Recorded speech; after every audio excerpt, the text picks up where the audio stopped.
Shalom, salam sehat untuk kita sekalian. Kiranya kita tetap penuh dengan semangat, meskipun tantangan demi tantangan tidak sepi diperhadapkan kepada kita sekalian. Selain mewabahnya COVID-19, juga bencana tanah longsor, banjir bandang, dan berbagai bencana lainnya. Kita tidak bisa berhenti untuk bersyukur kepada Tuhan, karena Tuhan kita adalah Tuhan yang selalu baik dalam seluruh kehidupan kita.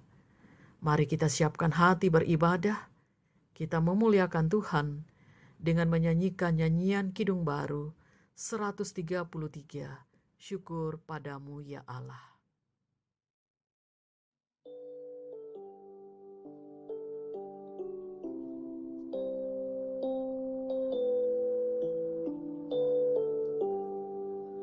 Syukur padamu ya Allah atas segala rahmat-Mu. Syukur atas kecukupan dari kasih-Mu penuh. Syukur atas pekerjaan walau tubuh pun lemah. Syukur atas kasih sayang dari sanak dan teman. Syukur atas bunga mawar harum indah tak terperi. Syukur atas awan hitam dan mentari berseri. Syukur atas suka duka yang Kau beri tiap saat, dan firman-Mu lah pelita agar kami tak sesat.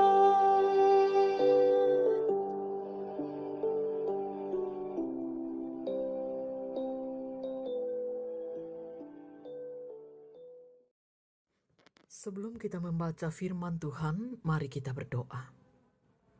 Bapa di sorga, kami akan membaca dan merenungkan firman-Mu. Beri kami hikmat melalui pimpinan Roh Kudus, agar kami mengerti dan dimampukan melakukannya. Ampuni dosa kami dan bersabdalah, kami telah sedia mendengar. Di dalam nama Tuhan Yesus kami berdoa kepada Bapa di sorga. Amin. Pembacaan kita dari 2 Petrus pasal 2, ayat 4 sampai dengan ayat 10. Judul dari pembacaan kita, Nabi-Nabi dan Guru-Guru yang Palsu, ayat 4. Sebab jikalau Allah tidak menyayangkan malaikat-malaikat yang berbuat dosa, tetapi melemparkan mereka ke dalam neraka, dan dengan demikian menyerahkan ke dalam gua-gua yang gelap, untuk menyimpan mereka sampai hari penghakiman. Dan jikalau Allah tidak menyayangkan dunia purba, tetapi hanya menyelamatkan Nuh, pemberita kebenaran itu, dengan 7 orang lain, ketika ia mendatangkan air bah atas dunia orang-orang yang fasik. Dan jikalau Allah membinasakan kota Sodom dan Gomora dengan api, dan dengan demikian memusnahkan dan menjadikannya suatu peringatan untuk mereka yang hidup fasik di masa-masa kemudian. Tetapi ia menyelamatkan Lot, orang yang benar, yang terus-menerus menderita oleh cara hidup orang-orang yang tak mengenal hukum, dan yang hanya mengikuti hawa nafsu mereka saja. Sebab orang benar ini tinggal di tengah-tengah mereka, dan setiap hari melihat dan mendengar perbuatan-perbuatan mereka yang jahat, sehingga jiwanya yang benar itu tersiksa.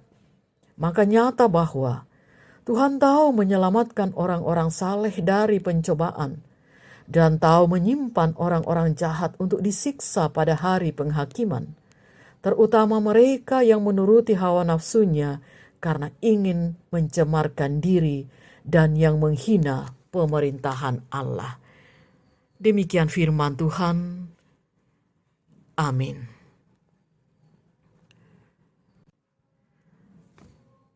Tema renungan firman Tuhan untuk saat ini, bertahanlah sampai akhir.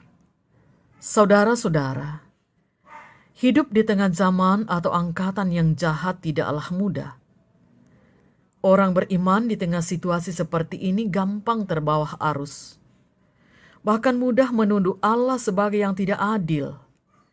Pikiran kita gampang berkata bahwa kenapa Allah tidak memusnahkan saja orang jahat?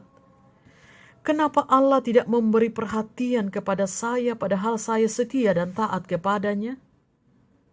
Rasul Petrus melihat bahwa memang yang namanya kejahatan selalu terjadi dalam perkembangan zaman. Itulah sebabnya ia mengemukakan contoh dari air bah yang membinasakan bumi, beserta yang ada di dalamnya. Namun Tuhan menunjukkan cara kepada Nuh supaya selamat. Begitu juga dengan Sodom dan Gomora, dibinasakan karena kejahatan manusia di dalamnya. Namun terlebih dahulu mengeluarkan Lot dari dalamnya. Nuh dan Lot adalah orang yang hidup di tengah masyarakat jahat dan menentang Allah. Kita bisa membayangkan, saudara, bahwa hidup dua orang itu amat tersiksa karena pasti menjadi sasaran ejekan dan cemoohan dari banyak orang. Akan tetapi pada akhirnya keduanya diselamatkan oleh Allah. Dengan mengungkapkan dua contoh ini, sebenarnya Petrus hendak menyampaikan bahwa hidup di tengah masyarakat yang menentang Allah memang berat. Namun satu kepastian bahwa siapa yang bertahan dalam ketaatannya kepada Tuhan akan diselamatkan. Dalam perkembangan dunia sekarang ini, banyak hal yang membuat kehidupan orang beriman tersiksa karena pengaruh kegelapan. Namun seruan Rasul Petrus ini perlu menjadi pegangan kita untuk bertahan, sebab Allah tahu menyelamatkan orang-orangnya yang saleh.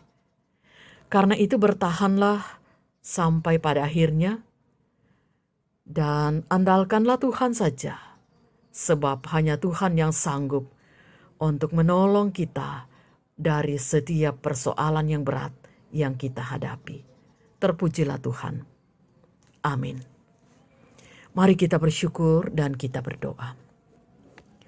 Terima kasih Bapa di sorga untuk firman-Mu yang boleh kami dengarkan, patrikan di hati kami.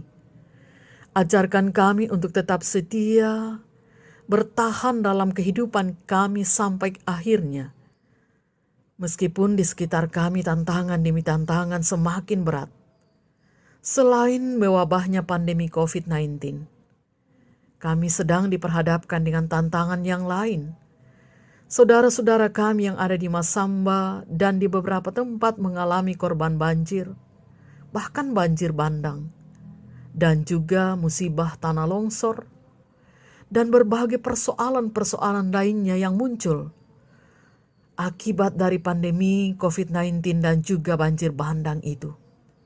Tuhan, kiranya sentuhan yang telah mereka dapatkan dan yang terus diupayakan untuk diberikan kepada saudara-saudara kami terdampak COVID-19, terdampak banjir bandang dan tanah longsor, itu boleh memberikan kekuatan kepada mereka bahwa banyak orang yang menaruh empati untuk persoalan-persoalan yang mereka dapatkan. Tetapi kiranya tidak hanya sentuhan dalam bentuk materi, melainkan juga sentuhan rohani. Kami saling mendukung dalam doa satu dengan yang lain dimanapun kami berada. Karena ketika rohani kami semakin dikuatkan, maka apapun persoalan yang kami hadapi, kami akan dimampukan untuk tetap bersyukur di dalamnya. Bapa kami di sorga, berkati para pemimpin kami, relawan, juga petugas keamanan negara, dan semua yang mau menyatakan empatinya untuk saling menolong satu dengan yang lain. Pelihara kami dalam keluarga, Berkati anggota keluarga kami yang sudah lanjut usia, yang sedang sakit, dan atau yang sedang bergumul lainnya. Dan setiap sukacita kami syukuri biarlah Tuhan juga dimuliakan di dalamnya. Tuntun kami Tuhan untuk menjalani hari ini, pegang tangan kami, agar kami boleh berjalan melangkah dengan baik penuh selamat karena kasih Tuhan. Ampuni dosa kami Tuhan, dengar doa kami. Kami berdoa kepada Bapa melalui Tuhan Yesus, Juru Selamat kami yang hidup. Terpujilah Tuhan. Amin. Demikian ibadah kita untuk pagi hari ini, juga untuk firman Tuhan yang akan menuntun kita menjalani hari ini. Tuhan Yesus memberkati kita sekalian. Salam sehat.